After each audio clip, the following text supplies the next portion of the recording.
Did you know that 83% of profitable domain name sales happen under $5,000? Most investors get that wrong.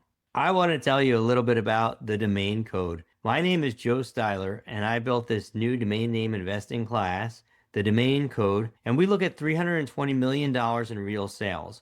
I look at the last 50,000 names that sold for over $1,000. It covers about 18 months worth of time.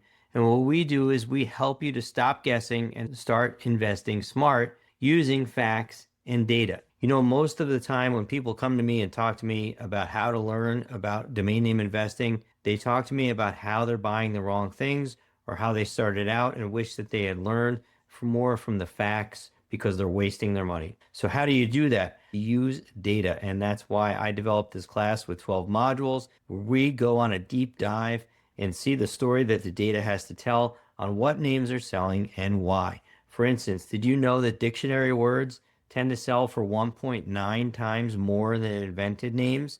Think about that. People talk all the time about dictionary words versus brandable names, right? Did you know that dictionary word would sell for 1.9 times more? That's what the facts seem to show in the data that we looked at. If you want some more information, check us out. I'm going to give you how to sign up, where the class lives, in the links below in the description. And as always, come and check us out on Domain Academy.